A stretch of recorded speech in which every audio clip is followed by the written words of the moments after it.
నమస్కారం, welcome to I dream. నేను మీ విజేత. ప్రస్తుతం మనతో పాటు ఉన్నారు ప్రముఖ ఆధ్యాత్మికవేత్త డాక్టర్ అనంతలక్ష్మి అమ్మగారు. ఇప్పుడు అమ్మతో మాట్లాడి మన సందేహాలన్నింటినీ నివృత్తి చేసుకుందాం, మరిన్ని మంచి మంచి విషయాలు అడిగి తెలుసుకుందాం.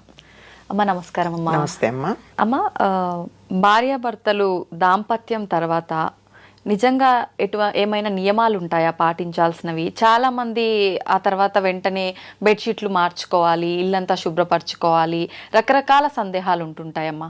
అసలు నిజంగా ఎటువంటి నియమాలు పాటించాల్సి ఉంటుందమ్మా ఆ తర్వాత? వారు గనక ధర్మబద్ధంగా పెళ్లి చేసుకున్న భార్యాభర్తలైతే అది చాలా పవిత్రమైన కార్యమే గనక దానికి ఏమి అంతగా ఇల్లంతా శుభ్రం చేసుకోవాల్సిన పనేం లేదు. ఒకటి మంచి పనే కదా, రాబోయే తరాలని తయారు చేసేటటువంటి ఒక పవిత్రమైనటువంటి కార్యం అది. అది అందుకే ముందరే చెప్పారు, ధర్మబద్ధంగా వివాహం చేసుకున్న భార్యాభర్తలైతే అని. కాకపోతే దానంత చెత్త పని ఇంకోట్లేదు, అంతే కదా. అవునమ్మా. అలాంటిది దానికోసం ప్రత్యేకంగా దుప్పట్లవి మార్చాలా అంటే పరిస్థితులను బట్టి. ఎట్లాంటి పరిస్థితులు అంటే అందరూ వచ్చి మంచాల మీద కూర్చునేవాళ్ళు అలాంటివి ఉంటే ఇంకోళ్ళు దాని మీద కూర్చోకూడదు గనక ఆ మంచం మీద దుప్పట్లు మార్చుకోవాలి. ఎవరి మంచం మీద వాళ్లే ఉండడం, ఇతరుల మంచాల మీద కూర్చోకూడదు అనే సంస్కారం ఉన్నటువంటి వాళ్ళు ఉన్న చోట ఈ దుప్పట్లు మార్చాల్సినటువంటి అవసరం లేదు. మామూలుగా 4 రోజులకో 5 రోజులకో మార్చుకుంటాం కదా, అంతవరకు సరిపోతుంది. అంతేగాని ఇల్లు కడుక్కోవడం, అవన్నీ బెడ్షీట్స్ మార్చేయడం, ఇలాంటివన్నీ చేయాల్సినటువంటి పని ఏమీ లేదు ధర్మంగా అయినట్టయితే. తర్వాత ఈ మంచం మీదే పిల్లలు వచ్చి పడుకుంటారు, ఫ్రెండ్స్ వచ్చి ఈ మంచాల మీదే కూర్చుంటారు. ఇప్పుడు అదొక ఫ్యాషన్ అయిపోయింది కదా, పూర్వం ఉండేది కదా అది. అలాంటి ఉన్నప్పుడు మాత్రం మార్చుకోవాలి, లేకపోతే అక్కర్లేదమ్మా. తర్వాత ఆడవాళ్ళు తల స్నానం చెయ్యాలి, అలాంటివి ఏం లేవు. ముత్తైదువైనటువంటి స్త్రీ ఎప్పుడు పడితే అప్పుడు తల స్నానం చెయ్యకూడదు. ఎప్పుడు చేసినా అభ్యంగన స్నానమే చెయ్యాలి. అభ్యంగన స్నానం అంటే తలకి నూనె పెట్టుకుని కుంకుడుకాయో షీకాయో షాంపూనో పెట్టుకుని ఆ తలకున్న జిడ్డు వదిలించుకుని అభ్యంగన స్నానం చెయ్యాలి తప్ప ఊరికే టపీమని ఇట్లా నెత్తి నీళ్లు పోసుకోవడం అన్నది ముత్తైదువ భర్త జీవించి ఉన్న స్త్రీ చెయ్యకూడదు. అది చాలా అశుభం. అమ్మ, మరి ఇప్పుడు అలా మార్చాలి అయితే పురుషులు మాత్రం తప్పనిసరిగా తల స్నానం చేయాలి. ప్రతినిత్యం చేయాలమ్మా పురుషులు? ప్రతినిత్యం చేయాలి. అసలు మామూలుగా చేసేవాళ్ళు పూర్వం. అలా చేయకపోయినా నా జుట్టు పాడవుతుంది అనుకునేటటువంటి వాళ్ళు ఉన్నా ఈ సందర్భంలో మాత్రం తప్పనిసరిగా చేయాలి. ఓకే అమ్మ, అంటే ధర్మబద్ధంగా పెళ్ళైన భార్యాభర్తలు అయితే మార్చాల్సిన అవసరమే లేదని చెప్పారు. ప్రతినిత్యం ఇంట్లో దీపారాధన చేసే అలవాటు ఉన్న వాళ్ళు ఉంటారు. ఇలా మార్చకుండా ఉన్నప్పుడు ఇంట్లో దీపారాధన చేయడం బెడ్రూమ్ పక్క మంచం ఎక్కడ ఉంటుంది, పడగదిలో ఉంటుంది, వంటింట్లో ఉండదు. అంచేత అలాంటిది ఏం లేదు, తప్పేమీ లేదు. ఆడవాళ్ళు మాత్రం తల స్నానం చేయక్కర్లా. మగవాళ్ళు మాత్రం దీపం పెట్టాలన్నా పూజ చేయాలన్నా ఏం చేయాలన్నా తల స్నానం చేయాలి. ఓకే, తప్పనిసరిగా. అంటే ఆడవాళ్ళకి తప్పేమీ లేదు, స్నానం చేయాలి. ఓన్లీ స్నానం. ఎట్లాగో రాత్రి పడుకున్న బట్టలతో వంటింటోకే వెళ్ళాం సాధారణంగా. అవునమ్మా కదా. ఈ రోజుల్లో అయితే కుక్కర్ పెట్టి పళ్ళు తోముకునే వాళ్ళు ఉన్నారు అనుకోమ్మ, చాలా మంది కదా. అట్లా కాకుండా చాలా వరకు ఇప్పటికీ కాఫీ వరకు పాచి బట్టలతో అలవ్ చేస్తున్నారు, కాఫీ టీలు. అంతే. తర్వాత వంట దగ్గరికి వచ్చేటప్పటికి సాధారణంగా 190% మంది ఇంకా వంట చేయడం మాత్రం రాత్రి పడుకున్న బట్టలతో చెయ్యటం లేదు. చాలా మార్పు వచ్చింది చాలా వరకు. ఓకే అమ్మా, ఎందుకని స్నానం చేసిన తర్వాతే వంట ఎందుకు చేయాలమ్మా? మనం పడుకున్నప్పుడు ఏమవుతుందమ్మా, బాగా మెటబాలిక్ యాక్టివిటీ ఎక్కువ ఉంటుంది. శరీరంలో ఉండే ప్రతి రంధ్రం నుంచి మలినాలు బయటకు వస్తాయి. కళ్ళు పళ్ళు ఇలాంటివన్నీ కడుక్కుంటాం కదా, కానీ ఈ రోమకూపాల్లోంచి కూడా స్వేదం బయటకు వస్తుంది. అవునమ్మా. అలాగే వెళ్ళి వంట చేస్తామా? ఆరోగ్యానికి మంచిదా? కాదు. అది చెప్తారు, ఎక్కువగా మనిషికి చెమట పట్టేది రాత్రి పడుకున్నప్పుడే, చాలా పడుతుంది. అందుకే ఒక్కళ్ళు మంచం మీద పడుకున్నట్టయితే మార్క్స్ ఉంటాయి, వాళ్ళు పడుకున్న మార్క్ లాగా కనపడుతుంది. అవునమ్మా. అంటే ఈ మధ్య కాలంలో పడుకునేటప్పుడు కొంచెం వస్త్రాలు తక్కువగా వేసుకుని పడుకునే అలవాటు వచ్చింది, అందువల్ల ఆ మార్క్ కనపడుతూనే ఉంటుంది, అందువల్లే అలా పడుకోకూడదని కూడా చెప్తారు. తర్వాత ఇలా దుప్పటి దులిపామంటే పంచం మీద ఉన్న దుప్పటి కనీసం ఇంతన్నా దుమ్ము వస్తుంది. దుమ్ము ఏమిటంటే మన శరీరంలో నుంచి ఊడిపడినటువంటి పైన ఉన్నటువంటి సెల్స్ అన్ని డెడ్ సెల్స్. ఇలా ఉన్నటువంటి ఈ స్థితిలో అలా చేసిన దానికన్నా హాయిగా స్నానం చేస్తే అసలు ముందు మనసు హాయిగా ఉంటుంది, శరీరం హాయిగా ఉంటుంది, ఈ మాలిన్యాలన్నీ వదిలిపోయి హాయిగా ఉంటుంది. అలా హాయిగా అయిన మనసుతో వంట చేసినప్పుడు తిన్నవాళ్ళకు కూడా సుఖంగా ఉంటుంది. వంట కూడా రుచిగా ఉంటుందమ్మా. వంట చేసే వాళ్ళ మనస్సును బట్టి రుచి వస్తుందమ్మా. నిజమమ్మా. పెద్ద లెక్కేసి కూడా చూడక్కర్లేదు, ఏదో ఎప్పుడన్నా పొరపాటున ఉప్పు ఎక్కువ తక్కువ పడితే పడచ్చు, కానీ జనరల్గా వంట చేసేవాళ్ళు తినేవాళ్ళు తినాలన్న దృష్టితో చేస్తే మాత్రం వంట రుచిగా వస్తుంది. ఏదో మొక్కుబడిగా చేస్తే అట్లాగే ఉంటుంది. అంచేత శుచిగా ఉండడం కోసమే స్నానం చేయడం. ఓకే అమ్మ, ఇప్పుడు ఆడవాళ్ళు తలస్నానం అవసరం లేదని చెప్పారు, కానీ అనుకోకుండా మనం బయటికి వెళ్ళినప్పుడు ఎక్కడికో అంటే ఆధ్యాత్మిక పరంగా వెళ్ళాల్సిన సందర్భాలు ఉంటాయి, అట్లా అనుకోకుండా వెళ్ళాల్సి వస్తుంది, తెలియకుండా వెళ్ళిపోతుంటాం ఒక్కొక్కసారి. అట్లాంటప్పుడు తల స్నానం చేసి పెడతామమ్మా. ఖచ్చితంగా. ఇప్పుడు కొంతమంది తెలియకుండా కూడా మన ఇంటికి వస్తూ ఉంటారు, అనుకోకుండా కూర్చుంటారు, మనం వాళ్ళకు వద్దు అని చెప్పలేము. అంటే వాళ్ళు అశుచిగా ఉన్న వాళ్ళని మీ ఉద్దేశం, అంతే కదా? అట్లాంటప్పుడమ్మా అందుకేనమ్మా ఇళ్లల్లో పూర్వకాలం కుషన్స్ ఉన్న సోఫాలు వేసేవాళ్ళు కాదు. కొయ్య కుర్చీలకి ఏం తప్పే ఉంది, ప్లాస్టిక్ వచ్చి పెడతారు, అంతే అయిపోతుంది. ప్లాస్టిక్ చెక్కకి వీటికి తప్పు ఉండదమ్మా? దే ఆర్ నాట్ కండక్టర్స్ కదా. ఓకే. అంచేత వాటిని మనం తుడుచుకున్న నీళ్ళు వేసి కడిగినా ఏం అవ్వవు. అంచేత వాళ్ళు వచ్చి వెళ్ళిన తర్వాత మనకేం సమస్య లేదు. మనకి తెలిస్తే కాస్త పసుపు నీళ్ళు చల్లుకుంటాం వాటి మీద, లేకపోతే మనం చేయగలిగింది ఏం లేదు. అది వాళ్ళకు ఉండాలి, ఎవరికి వాళ్ళు. పైగా మనం పూజలును పారాయణలు జపాలు లాంటివి కుషన్స్ ఉన్న వాటిల్లో కూర్చొని చేయకూడదని చెప్పడానికి కలిగిన కారణం అదే. ఓకే. ఎక్కడ పడితే అక్కడ చేయం కదా, మా పారాయణ చేస్తున్నాం, ఏదో రకరకాల పారాయణలు చేస్తున్నారు కదా ఈ మధ్య. ఆ చేసేటటువంటి పారాయణ చేసేటప్పుడు మనం శుచిగా ఉతికి ఆరేసినటువంటి వస్త్రం కట్టుకుని అంతే, అంతకు చాలమ్మా. మడి అంటే పూర్వకాలం లాగా తడి బట్టలతో ఆరేసుకుని తడి బట్టతో వెయిట్ చేసి అది ఎండాక తెచ్చుకుని కట్టుకుని అట్లా అక్కర్లేదు. మనం ఆరేసుకున్నటువంటి చక్కగా శుచిగా ఉతికి ఆరేసుకున్నటువంటి వస్త్రం కట్టుకుని చేసుకోవచ్చు. అలా చేసుకునేటప్పుడు కుషన్స్ ఉన్న చోట కాకుండా కొయ్య కుర్చీలు వాటిల్లో కూర్చొని చేసుకుంటే మంచిది. నేల మీద ఒక చాపో ఏదో వస్త్రం వేసుకుంటే బెటర్ కదమ్మా. ఇంకా అది బెటర్. అంటే కూర్చోలేరేమని భయానికి చెప్తున్నా. ఓకే. నేనైతే పీట మీద సౌకర్యం కల్పిస్తున్నారు. నేను పీట మీద కూర్చొని చేసుకుంటా పూజ గాని పారాయణలు గాని. ఓకే. కూర్చోగలిగితే దాని అంత ఉత్తమం లేదు. పైగా అలా కూర్చున్నట్టయితే బాస్పెట్టేసి కూర్చున్నట్టయితే ఆరోగ్యానికి కూడా మంచిది. అమ్మా, లక్ష్మీదేవి గురించి అందరం ఎక్కువగా మాట్లాడుకుంటూ ఉంటాం. అవునమ్మా. మనం ఎక్కువ ఆరాధించడం కూడా లక్ష్మీదేవిని అందరం ఆరాధిస్తూ ఉంటాం, కానీ దరిద్ర దేవత కూడా ఉంది, దరిద్ర లక్ష్మి అని కొన్నిసార్లు వింటుంటాం. లక్ష్మీదేవి దరిద్ర లక్ష్మి ఇద్దరికి ఏమైనా సంబంధం ఉందా అమ్మ? రిలేషన్ ఏమైనా ఉందా వాళ్ళిద్దరికి? ఉందమ్మా. ఆవిడ అక్కగారు, ఈవిడ చెల్లెలు. అక్క చెల్లెలే. ఆవిడ జ్యేష్ఠాదేవి అంటారు ఆవిడ్ని. జ్యేష్ఠ అంటే పెద్దది, పెద్ద ఆవిడ లక్ష్మి, దరిద్ర దేవత. చిన్న ఆవిడ లక్ష్మీదేవి. అందుకే పూర్వకాల ఇళ్లలో ఎవరి మీద కోపం వస్తే దరిద్రం అని దష్ట అనేవారు. అంటే జ్యేష్ఠకు సంబంధించింది దష్ట. అంటే వ్యవహారంలో అట్లా ఊర్లలో నిజంగా దష్ట అంటారు కదా, అంటే నువ్వు దరిద్రం అని అర్థం అక్కడ. జ్యేష్ఠాదేవి అని అంటే ముందు ఆవిడ పుట్టింది, తర్వాత లక్ష్మీదేవి పుట్టింది. ఎప్పుడైనా ఏదన్నా మనం చేసేటప్పుడు ఏమవుతుందమ్మా, పనికిరాంది ముందు వస్తుంది, పనికొచ్చే తర్వాత వస్తుంది.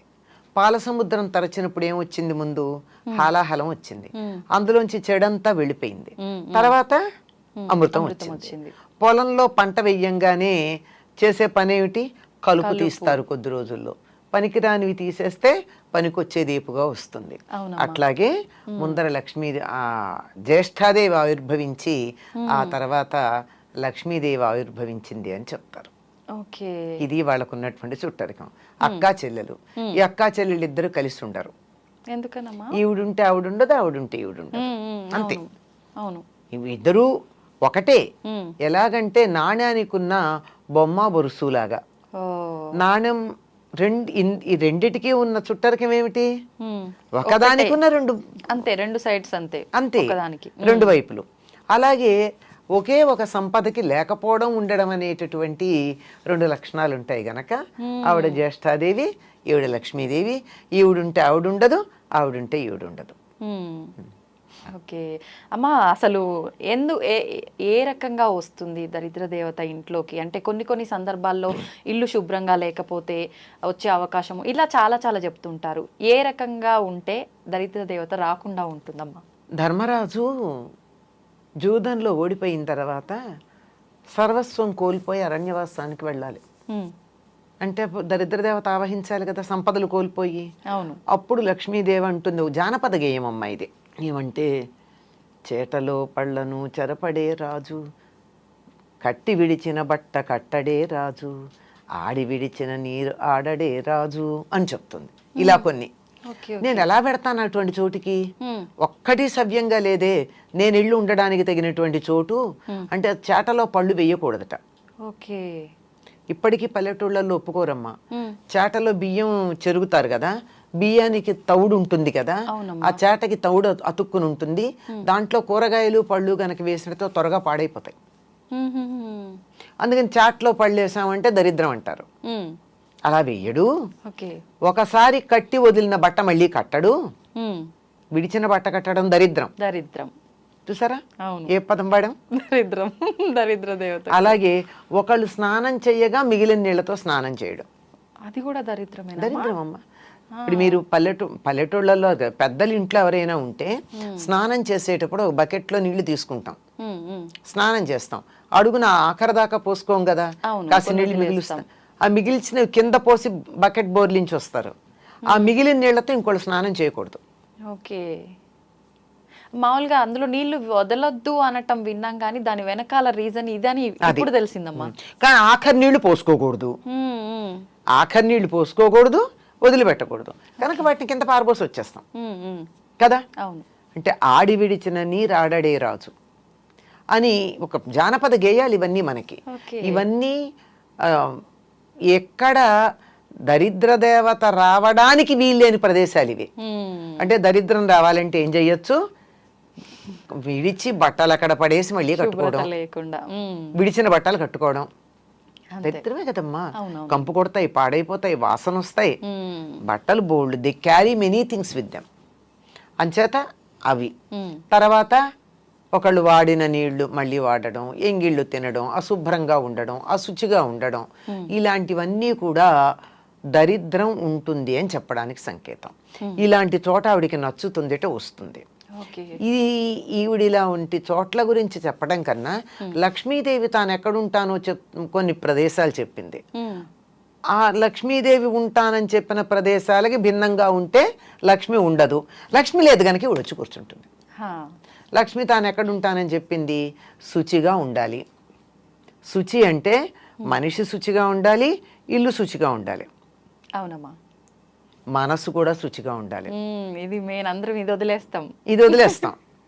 అదే కదా, మనసులో ఎంతసేపు నేను నీట్గా మంచి బట్టలు కట్టుకుని సెంట్లు అవి కొట్టుకుని ఇల్లంతా నీట్గా పెట్టుకుని కొత్త ఇప్పుడే మీరు ఏదో ఐక్యానో ఏదో రకంచి ఫర్నిచర్ తెప్పించి నీట్గా అక్కడ పెట్టాం, అంతే బా అనిపిస్తుంది. కానీ ఇంట్లోకి వెడితే అంత నీట్గా ఉన్నా ఒక్క 2 నిమిషాలు కూర్చోవాలనిపించదు, ఎప్పుడు బయటపడదామా అనిపిస్తుంది. అంటే వాళ్ళ మనసులో ఉన్నటువంటి భావాలు అంత వ్యతిరేకమైనటువంటి లక్షణాన్ని కలిగి ఉన్నాయి, ప్రతికూల లక్షణాలు. కనుక అటువంటి చోటకి లక్ష్మీదేవి ఉండదు. శౌచం లక్ష్మి ఉండాలంటే కావాల్సింది.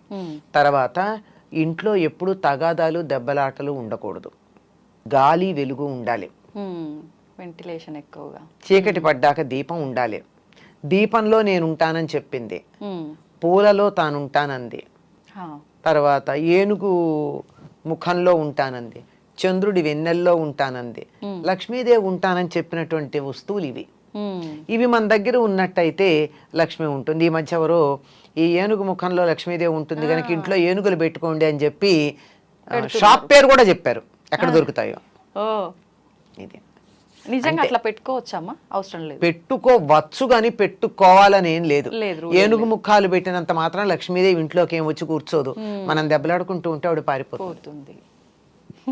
ఇంట్లో ఒకళ్ళనొకళ్ళు తిట్టుకుంటూ ఉన్నా, అప్పుడు కొంతమంది ఇళ్లలో ఫ్లయింగ్ సాసర్స్ ఉంటాయి భోజనాల దగ్గర, ఆ, అలాంటివి ఉన్నా లక్ష్మీదేవి పొరపాటును కూడా దరిదాపుల్లోకి రాదు.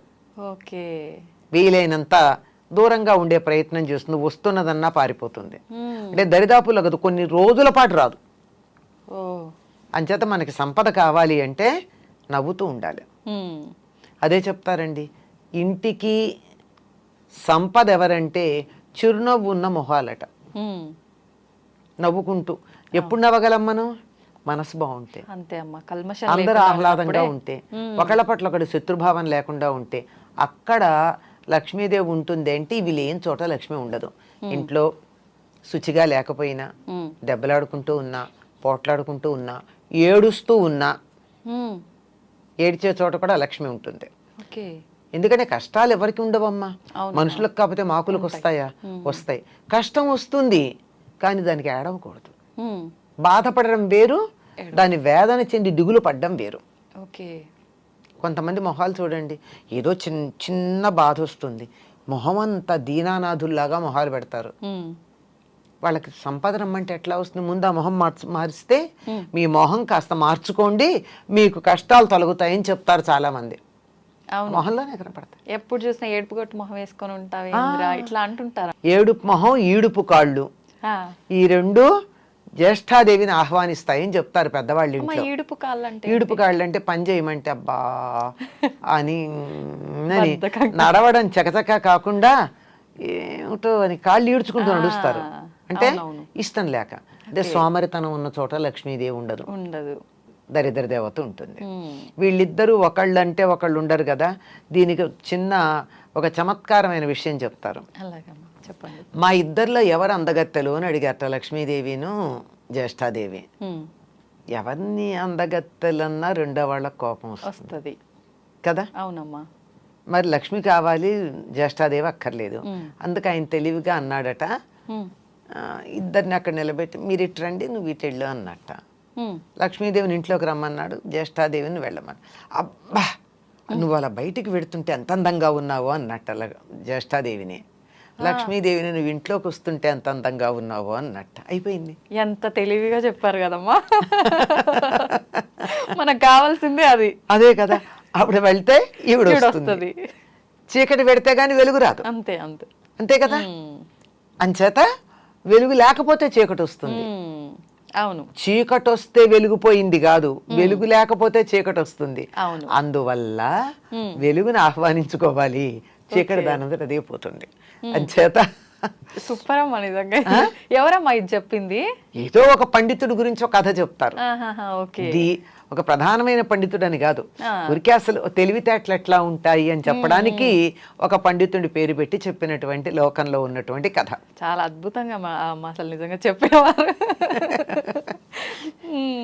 ఇలా ఉంటాయి.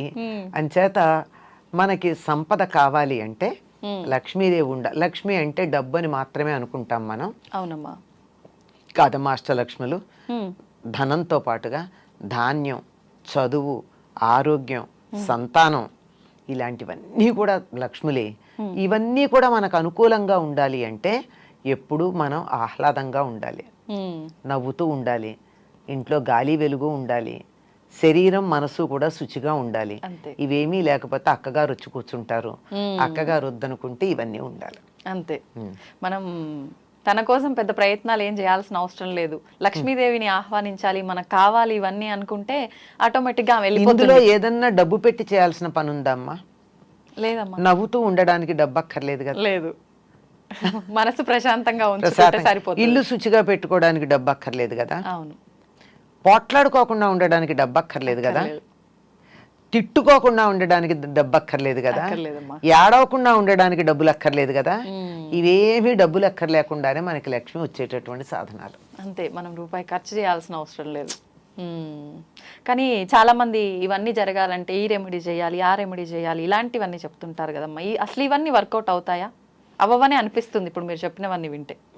ఇవన్నీ ఈ లక్షణాలని తీసుకొచ్చే సాధనలకు మనకు వస్తాయి అంతే. ఓకే.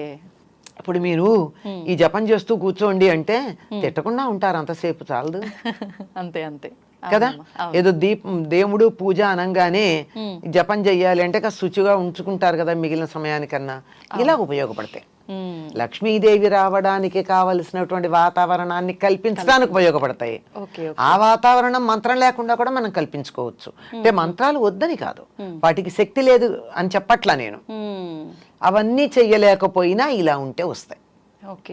చేయగలిగితే చేసుకోవచ్చు, చేయలేకపోతే విచారం అవసరం లేదు. మళ్ళీ మంత్రం అంటే మనం చెప్పే విధానం అటు ఇటు అయినా కూడా మీరు ఇందాక అన్నట్టు అర్థాలు మారిపోతున్నాయి. దానికన్నా మనం ఇదంతా మీరు చెప్పినట్టు చేసుకోవడమే బెటర్.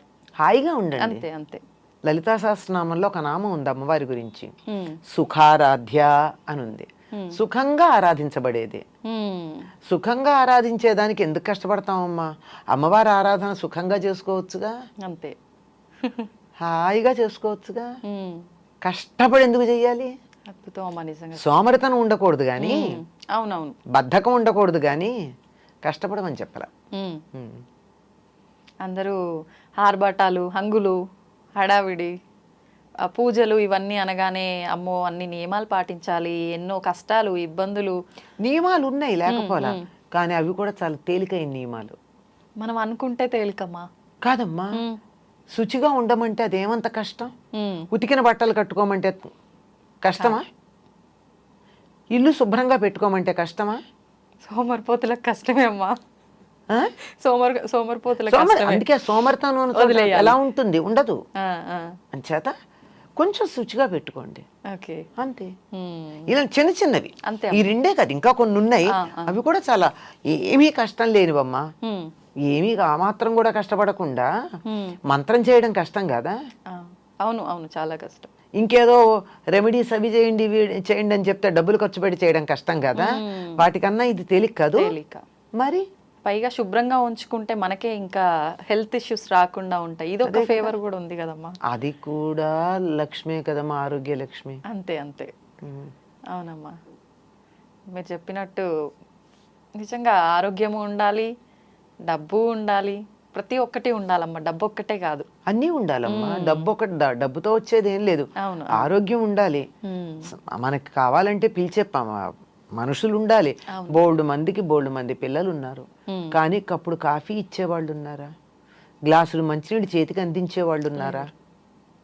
ఏదో దేశాల్లో ఉండి ఎక్కడో ఉండి బోల్డ్ సంపాదిస్తున్నారు, కోట్లు సంపాదిస్తున్నారు. ఆయా దేశాల్లో, ధనవంతమైన దేశాల్లో పెలాషియల్ బిల్డింగ్స్ ఉన్నాయి. కానీ ఇక్కడ అమ్మకో నాన్నకో జ్వరం వస్తే చూసుకోవడానికి పక్కింటి వాళ్ళ మీదో పని మనిషి మీదో ఆధారపడాలి. అవును, అది సంతాన లక్ష్మి కాదు, అది సంతాన సౌభాగ్యం కాదు. సంతానం మాత్రమే ఉంది, సౌభాగ్యం లేదు.